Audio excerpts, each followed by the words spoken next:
Capítulo 4. Imaginación. El director nos pidió que fuésemos hoy a su apartamento a tomar nuestra lección. Nos hizo sentar y acomodarnos en su estudio y empezó. Ustedes saben ahora que nuestra labor en una obra comienza con el empleo del sí como una palanca que nos levanta de la vida diaria al plano de la imaginación. La obra y sus partes son la invención, el producto de la imaginación del autor, un todo hecho del sí considerado en diversos momentos y de circunstancias dadas, creadas por aquel. El arte es un producto de la imaginación, como debe serlo el trabajo de un dramaturgo. La finalidad de un actor debe ser emplear su técnica para convertir la obra en una realidad teatral, y en este proceso la imaginación juega, con mucho, la parte más considerable. Señaló hacia las paredes del estudio, cubiertas con todos los diseños imaginables para decorados y escenarios. «Miren ustedes», nos dijo. «Todos estos son trabajos de uno de mis artistas preferidos, ya muerto. Era un hombre extraño que gustaba de diseñar sets para obras que aún no se habían escrito. Tomen por ejemplo este para el último acto de la obra que Chejov planeaba escribir apenas antes de su muerte, acerca de una expedición perdida en las heladas regiones del norte. ¿Quién creería, añadió, que esto fue pintado por un hombre que en toda su vida no pasó más allá de los suburbios de Moscú? Hizo una escena ártica sacada solo de lo que veía alrededor suyo. Aquí, cada invierno y de relatos, publicaciones científicas y fotografías. Con todo este material, su imaginación pintó un cuadro. Nos hizo mirar luego hacia la otra pared, en la que había una serie de paisajes vistos de diferentes maneras. En cada uno había la misma fila de pequeñas casas cercanas a una arboleda de pinos, excepto que la época del año, la hora del día y las condiciones del tiempo variaban. Más allá, en la misma pared, se veía el mismo paraje sin casas, con solo un claro o un lago y diferentes clases de árboles. Evidentemente el artista se complacía en hacer un diferente arreglo de la naturaleza y en relación de la vida de los seres humanos a ella adaptados. En todos sus cuadros construía y derrumbaba casas y pueblos, cambiaba el aspecto del lugar, cambiaba de sitio las montañas. Y aquí tienen algunos bocetos para una obra inexistente sobre la vida interplanetaria. Señaló Tortsov otros diseños y acuarelas. Para realizarlos, el artista necesitó no solo imaginación, sino fantasía.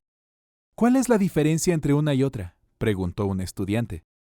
La imaginación crea cosas que pueden ser o suceder, en tanto que la fantasía inventa cosas que no existen, que nunca han sido o que nunca serán. Y aún, ¿quién sabe acaso puedan llegar a ser? Cuando la fantasía creó la alfombra mágica, ¿quién pudo pensar que un día podríamos volar a voluntad a través del espacio? Tanto la imaginación como la fantasía son indispensables para un pintor. ¿Y para un actor?, dijo Paul. ¿Qué cree usted? ¿Provee el dramaturgo de todo lo que el actor necesita saber sobre la obra? ¿Puede usted, en un centenar de páginas, dar cuenta cabal de la vida de sus personajes? ¿Nos da el autor, por ejemplo, detalles suficientes de lo sucedido antes del principio de la acción? ¿Le deja a usted saber lo que sucederá cuando la obra termine? ¿O lo que ocurre tras las escenas? El dramaturgo es, a menudo, exiguo en comentarios. En su texto, todo lo que se puede encontrar será los mismos y Pedro, o bien sale Pedro. Pero no puede surgir del aire o desaparecer en él. Nosotros nunca creemos en una acción tomada en general. Él se levanta, pasea de arriba a abajo, agitado, ríe, muere. Hasta las características nos son dadas en forma lacónica, tal como un joven de aspecto agradable, fuma mucho. Difícilmente hay aquí base suficiente para crear, entera, la imagen externa de este personaje, sus modales, su manera de andar.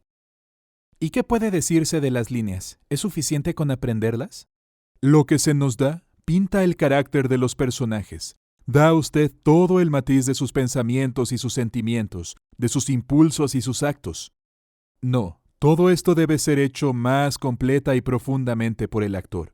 Y en este proceso creativo, la imaginación le conduce. La lección fue interrumpida en este punto por la visita inesperada de un famoso actor extranjero. Nos habló ampliamente de sus triunfos y cuando se fue, el director comentó con una sonrisa. Desde luego exagera, pero una persona impresionable como él cree realmente todo lo que dice.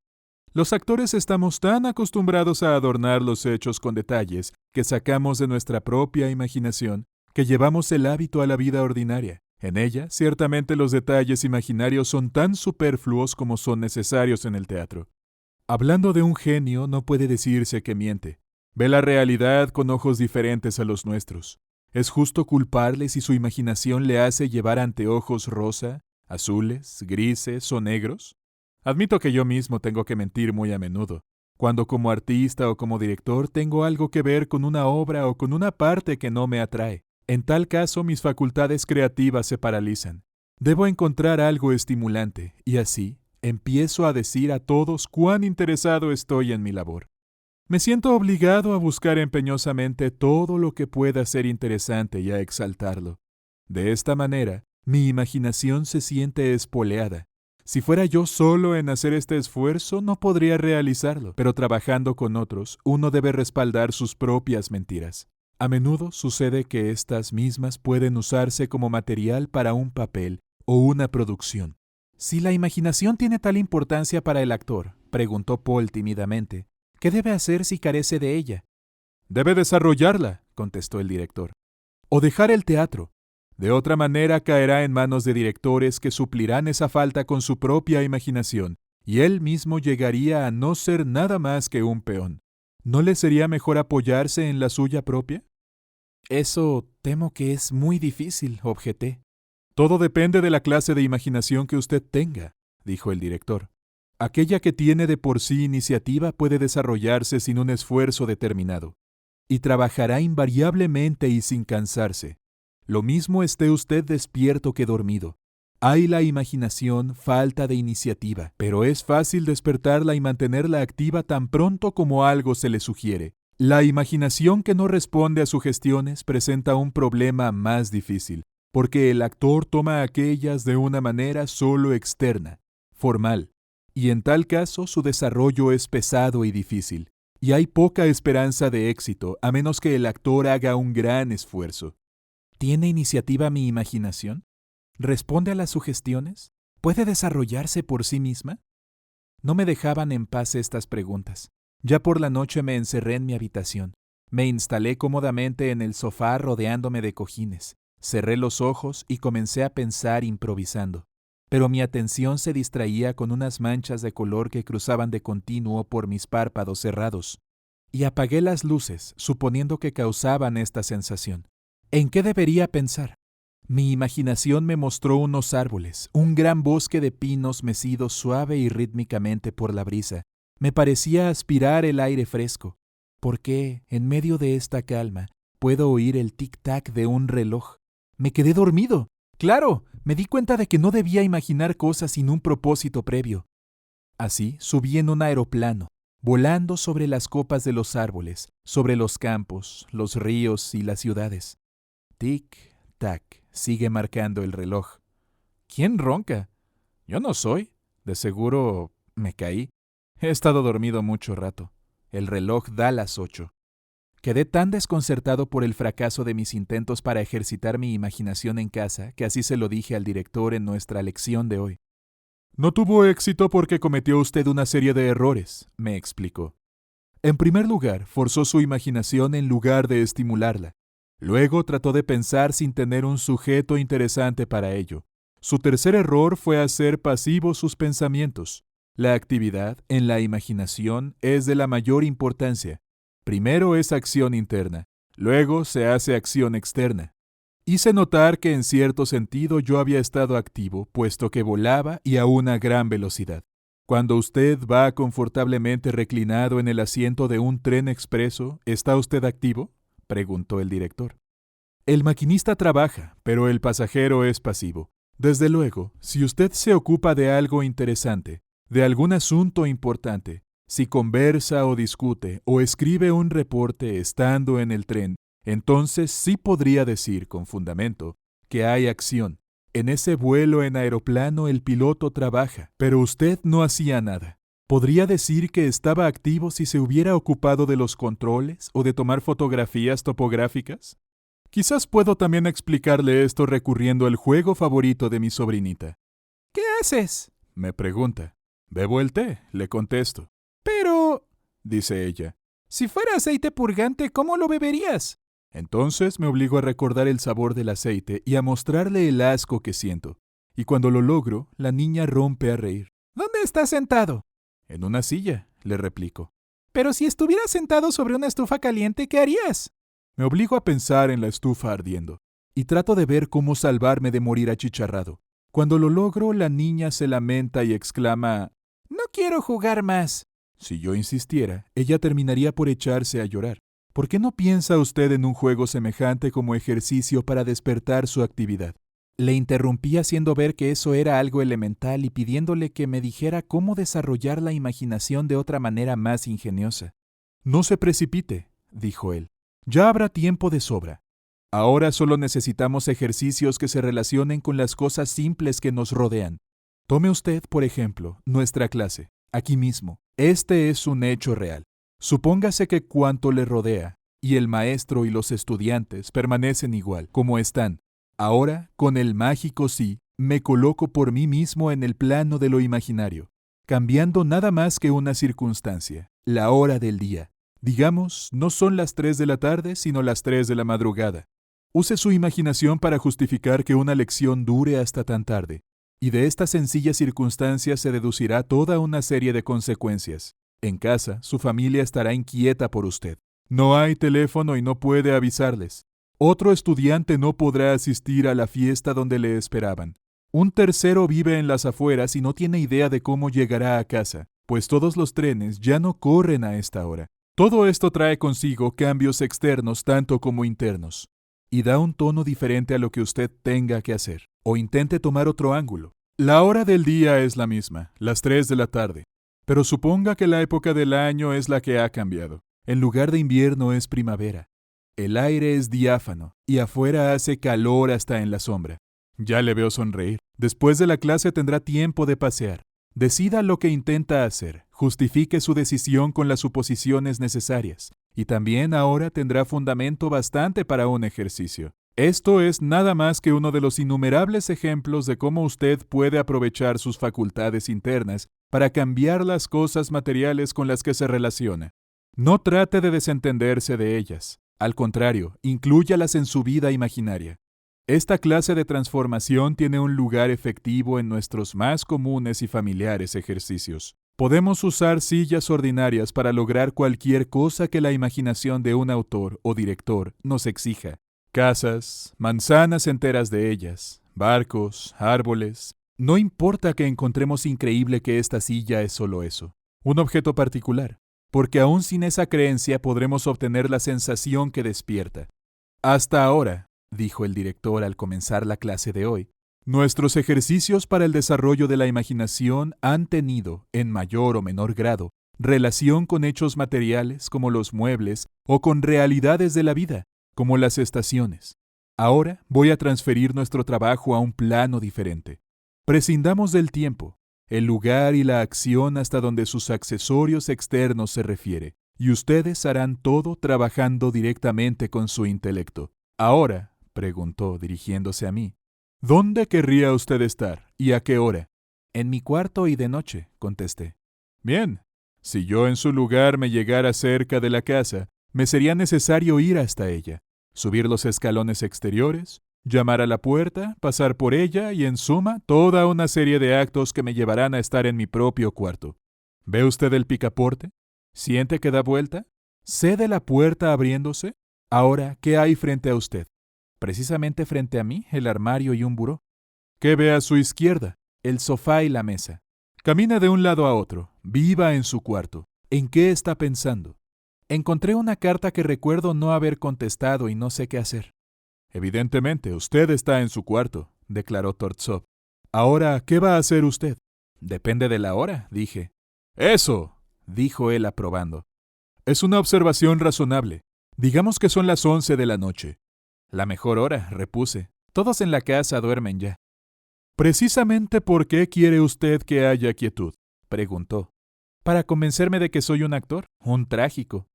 Está muy mal que quiera emplear su tiempo en tan pobre propósito. ¿Cómo piensa convencerse de ello? Actuando solo para mí algún papel trágico. ¿Cuál papel? ¿Otelo?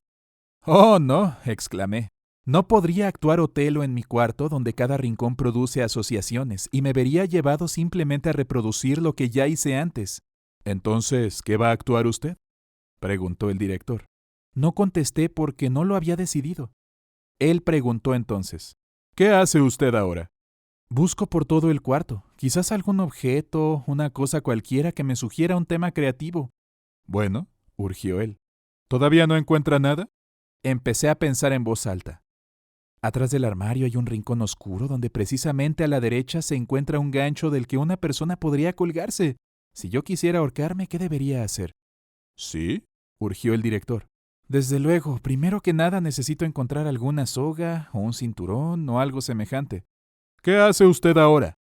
Voy a ver en mis gavetas, en los anaqueles y el armario, buscando aunque sea una tira de paño.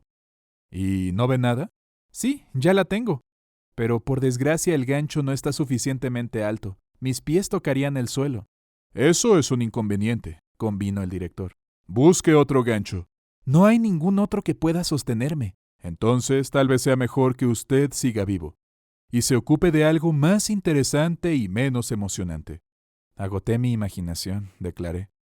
No me sorprende, dijo. Su trama no era lógica. Era lo más difícil llegar como conclusión lógica al suicidio, solo porque usted considerara un cambio en su actuación. Nada más razonable entonces que su imaginación quedase detenida al hacerla trabajar partiendo de una premisa dudosa a una conclusión estúpida. No obstante, este ejercicio ha constituido una demostración de un nuevo modo de usar la imaginación en un lugar donde todo le era familiar a usted. Pero ¿qué haría si fuese llamado a imaginar una vida no familiar? Suponga usted que hace un viaje alrededor del mundo. Usted debe no pensar en ello en términos generales o aproximados o de algún modo, porque todos estos términos no son propios del arte, sino que debe hacerlo con todos los detalles requeridos para tan amplia empresa.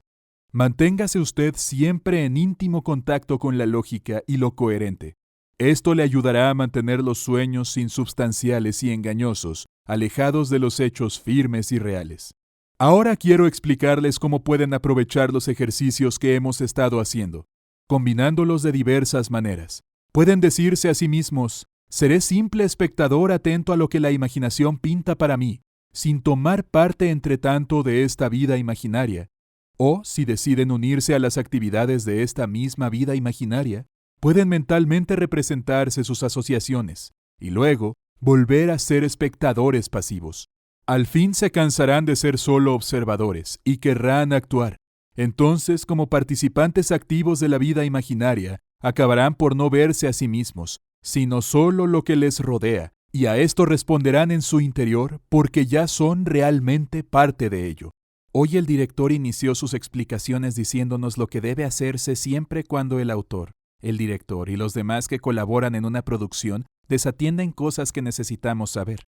Debemos, antes que nada, tener una ininterrumpida serie de circunstancias dadas en medio de la cual se desarrolla nuestro ejercicio. En segundo lugar, debemos disponer de una sólida línea de visiones internas en relación con esas circunstancias, de manera que éstas queden ilustradas por nosotros.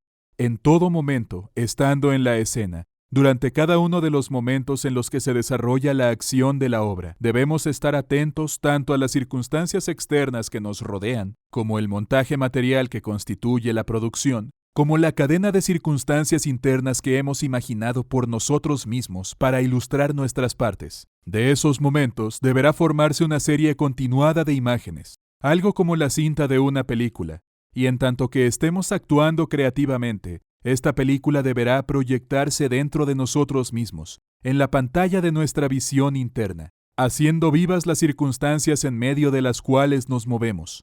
Además, estas imágenes internas, creando una disposición de ánimo correlativa, despiertan emociones que nos mantienen siempre dentro de los límites de la obra. En cuanto a estas imágenes, prosiguió el director, ¿es correcto decir que las sentimos existir dentro de nosotros mismos? ¿Poseemos la facultad de ver cosas que no son, mediante su representación mental? Tomemos este candelero. Existe independientemente de mí. Lo miro y tengo la sensación de que dirijo hacia él lo que podría llamarse tacto visual. Ahora cierro los ojos y veo, otra vez, el candelero en la pantalla de mi visión interna. El mismo proceso tiene lugar tratándose de los sonidos. Oímos ruidos imaginarios con un oído interno, y aún percibimos las fuentes de estos sonidos, en la mayoría de los casos, siendo independientes de nosotros, existiendo fuera. ¿Pueden ustedes probar esto de diversos modos, como darse cuenta coherente de su vida total en términos de imágenes grabadas en la memoria? Podrá parecer difícil, pero creo que encontrarán que ese trabajo no es en realidad tan complicado como parece. ¿Por qué es así?, preguntaron varios estudiantes. Porque, no obstante que nuestros sentimientos y experiencias emocionales son variables e inasequibles, lo que se ha visto es, puede decirse, más sustancial. Las imágenes son mucho más firmes y fácilmente fijas en la memoria visual y pueden ser reproducidas a voluntad. ¿El problema es, entonces, cómo crear el cuadro general por entero?, pregunté. Esa cuestión, contestó el director, levantándose, la discutiremos en nuestra próxima clase. Hagamos una película imaginaria, propuso el director al entrar hoy. Escogeré un tema pasivo porque este necesitará más trabajo. No me interesa tanto la acción en sí misma cuanto la relación que establezcamos con aquel. Sugiero que usted, Paul, viva la vida imaginaria de un árbol. Bien, dijo Paul decidido. Soy un roble viejísimo. Sin embargo, aunque lo diga, no lo creo realmente. En este caso, sugirió el director, ¿por qué no se dice a sí mismo, yo soy yo? Pero si yo fuera un viejo roble colocado en determinadas condiciones, ¿qué haría? Y decida dónde está usted. En un bosque, en un prado, en lo alto de una montaña, donde más le guste. Paul frunció el entrecejo y finalmente decidió que estaba en una elevada planicie cercana a los Alpes. A la izquierda, sobre una loma, se elevaba un castillo. ¿Qué ve usted en las cercanías?, preguntó el director. Veo un follaje espeso que se agita y susurra. Ciertamente, asintió Tortsov. Allá arriba el viento debe soplar fuerte. En mis ramas, continuó Paul, veo nidos de pájaros. El director le incitó entonces a describir al detalle su imaginaria existencia de roble. Cuando tocó el turno a Leo, hizo una elección desafortunada imaginándose ser una casita con un jardín en un parque. ¿Qué ve usted?, preguntó el director. El parque, fue la respuesta. Pero usted no puede ver a la vez el parque entero. Debe decidirse por algún sitio del mismo. ¿Qué hay precisamente frente a usted? Una cerca. ¿Qué clase de cerca? Leo quedó callado, por lo que el director prosiguió. ¿De qué está hecha la cerca? ¿Qué material? De hierro colado. Descríbala. ¿Qué forma tiene? Leo corrió su dedo alrededor de la mesa. Durante un rato, evidentemente nada podía pensar además de lo que había dicho. No le entiendo. Debe usted hacer una descripción más clara. Era obvio que Leo no hacía ningún esfuerzo para activar su imaginación. Me preguntaba qué provecho posible podía sacarse de ese pensar pasivo y así lo dije al director. En mi método de poner a trabajar la imaginación de un estudiante, explicó él, hay ciertos puntos que deben hacerse notar. Si la imaginación está inactiva, haga una pregunta sencilla. El estudiante tiene que contestarla, puesto que se le ha interrogado. Si responde sin pensar en lo que dice, no acepto su respuesta. Entonces, a fin de dar una contestación más satisfactoria, debe o bien activar su imaginación o hacer más próximo el sujeto a su mente por medio de un razonamiento lógico.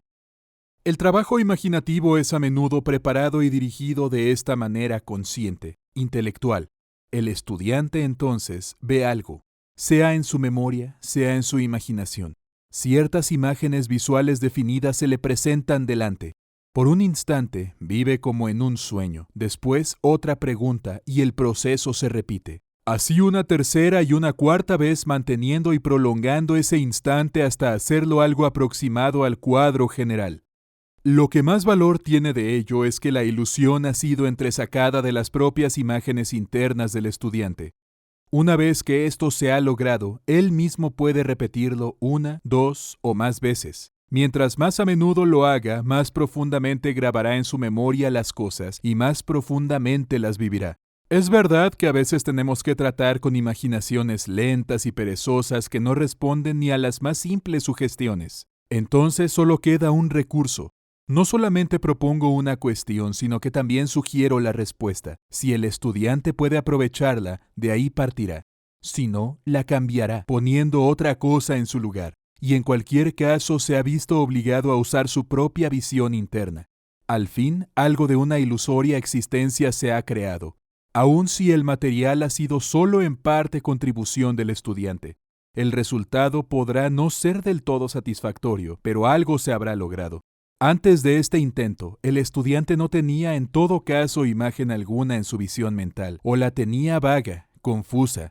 Después de ese esfuerzo puede ver algo definido y aún vivo. El campo está preparado para que el maestro o el director hagan nueva siembra. Este es el lienzo en el que el cuadro va a ser pintado. Además, el estudiante ha aprendido el método por el cual puede manejar su imaginación y ocuparla con problemas que su propio intelecto le sugiera. Se formará el hábito de luchar deliberadamente con la pasividad e inercia de su imaginación. Y eso es un gran paso hacia adelante. Hoy continuamos los ejercicios para desarrollar nuestra imaginación. En nuestra última lección, dijo el director a Paul, usted me dijo quién o qué era, dónde estaba usted, lo que veía con su visión interior. Ahora descríbame lo que su oído interno percibe, siendo usted un imaginario y viejo roble. Al principio, Paul no pudo oír nada. ¿No oye nada en el prado a su alrededor? Paul dijo entonces que podía oír a las ovejas y las vacas masticar el pasto, el cencerro de las reses y las charlas de las campesinas descansando de sus labores. Ahora dígame, ¿cuándo sucede todo esto en su imaginación?, dijo Tortsov interesado. Paul dijo que en tiempos del feudalismo. Entonces, usted, como un viejo roble, ¿podrá percibir sonidos, ruidos característicos de la época? Paul reflexionó un momento y luego dijo que oía a un juglar errante, camino del castillo vecino, donde se celebraría una fiesta. ¿Por qué está usted aislado en el campo? Paul respondió al director dando la siguiente explicación. Toda la colina en la que se levantaba el solitario roble estaba antiguamente cubierta por un espeso bosque. Pero el varón del castillo vecino estaba en constante peligro de ataque y temiendo que el bosque pudiera proteger el movimiento de las fuerzas enemigas que en él podían esconderse, lo mandó talar. Solo al viejo y poderoso roble se le permitió quedar en pie. Esto para que protegiera un salto de agua que brotaba a su sombra y que proveía del agua necesaria a los rebaños del dueño del castillo. Hablando en términos generales, observó el director, esta cuestión, ¿por qué razón?, es un extremo importante. Obliga a usted a definir el objetivo de sus meditaciones, sugiere el futuro y les impulsa a la acción. Un árbol, desde luego, no puede tener una finalidad activa. No obstante, puede tener alguna significación activa y puede servir a algún propósito. Paul intervino sugiriendo, el roble es el punto más elevado de la vecindad, por ello sirve como lugar de observación, es una protección en caso de ataque. Ahora, dijo entonces el director, que su imaginación gradualmente ha acumulado una cantidad suficiente de circunstancias dadas, comparemos todo esto con el principio de esta parte del trabajo. Primero, todo lo que usted podía pensar fue que era un roble que se levantaba en un prado. Su visión interna estaba llena de generalidades, nublada como un negativo mal revelado. Ahora puede usted sentir la tierra bajo sus raíces, pero está privado de la acción necesaria para la escena. Por lo tanto, hay que dar un paso más. Debe encontrar alguna nueva circunstancia que le incite emocionalmente y le impulse a la acción. Paul se esforzó en conseguirlo, pero no pudo pensar en nada. En ese caso, agregó el director, tratemos de resolver el problema indirectamente. Primero, dígame a qué es más sensible en la vida. ¿Qué cosa, más a menudo y más que ninguna otra, despierta sus sentimientos, su temor o su alegría? Le pregunto esto completamente aparte del tema de su vida imaginaria. Cuando usted conoce las inclinaciones de su propia naturaleza, no es difícil adaptarlas a circunstancias imaginarias. Nombre usted algún rasgo, una cualidad, un interés que sea típico en usted. Me produce verdadera emoción cualquier clase de pelea, repuso Paul luego de una breve reflexión. En ese caso, una incursión enemiga es lo que necesitamos. Las fuerzas enemigas del ducado vecino están ya trepando por la colina en que usted se levanta. La lucha comenzará ahora en cualquier momento. Sobre usted lloverán flechas de los arqueros enemigos y algunas le serán arrojadas ardiendo. Fíjese ahora y decida antes de que sea demasiado tarde. ¿Qué haría si esto realmente le sucediera? Paul no pudo hacer más que turbarse íntimamente, incapaz de hacer nada. Finalmente exclamó: ¿qué puede hacer un árbol para salvarse, estando fuertemente arraigado al suelo sin poder moverse? Para mí, su agitación, su esfuerzo, es suficiente, dijo el director con satisfacción evidente. Ese problema particular es irresoluble y no se puede culpar a usted si el tema no tiene acción en sí. Entonces, ¿por qué lo propuso usted? Solo para probarles que aún un tema pasivo puede producir un estímulo interno y una incitación, un reto a la acción. Este es un ejemplo de cómo todos nuestros ejercicios para desarrollar la imaginación les enseñan a preparar el material, las imágenes internas para su propio rol. Al comenzar la lección de hoy, el director hizo algunas consideraciones sobre el valor de la imaginación, que refresca y repule algo que el actor ya ha preparado y utilizado. Nos demostró cómo introducir una nueva suposición en nuestro ejercicio sobre el loco detrás de la puerta, con un cambio completo de orientación. Adáptense a las nuevas condiciones, presten atención a lo que éstas les sugieran y actúen. Y actuamos con tales ánimos y emoción tan verdadera que fuimos felicitados. El final de la lección fue dedicado a resumir todo lo ya realizado. Cada invención, producto de la imaginación del actor, debe ser completamente trabajada y firmemente construida sobre la base de los hechos. Debe poder responder a toda cuestión: ¿cuándo?, ¿dónde?, ¿por qué? ¿Y cómo? Que el actor se proponga por sí cuando va llevando sus facultades de inventiva hasta hacer cada vez más definido el cuadro de su existencia imaginaria. Algunas veces no será necesario todo este esfuerzo consciente e intelectual. Su imaginación puede trabajar intuitivamente. Pero han podido ver ustedes por sí mismos que no se puede contar con esto, porque imaginar solo en general, sin un tema bien definido y totalmente establecido, es una labor estéril. Por otra parte, llegar a la imaginación de una manera consciente y razonada a menudo produce solo un falso presentimiento de la vida, falto de vitalidad. Esto no cuenta para el teatro. Nuestra arte demanda del actor que toda su naturaleza intervenga activamente, que se entregue en cuerpo y alma a su parte. Debe sentir el impulso a la acción tanto física como intelectualmente, porque la imaginación, que no tiene sustancia corpórea, puede afectar de manera refleja nuestra naturaleza física y hacerla actuar. Esta facultad es de la mayor importancia en nuestra técnica de la emoción. Por tanto, todos y cada uno de los movimientos que ustedes hacen en la escena, cada palabra que dicen, son el resultado directo de la vida normal de su imaginación. Si ustedes dicen líneas o hacen algo mecánicamente, sin tener cuenta cabal de quiénes son, de dónde han venido, por qué quieren, a dónde van y qué harán cuando lo consigan, estarán actuando sin imaginación.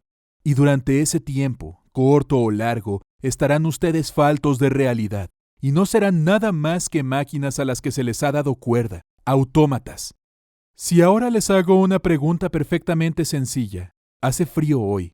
Antes de contestar, aunque solo fuera así, o no hace frío, o no me he dado cuenta, deberían ustedes en su imaginación volver a la calle y recordar cómo caminaban por ella. Deberían probar sus sensaciones recordando cómo iba vestida la gente que encontraron. Si traían cuellos volteados hacia arriba, cómo la nieve crujía bajo sus pies, y solamente entonces podrán ustedes contestar mi pregunta. Si se ciñen estrictamente a esta regla en sus ejercicios, no importa a qué parte de nuestro programa pertenezcan estos, se encontrarán con que su imaginación se desarrolla y fortalece.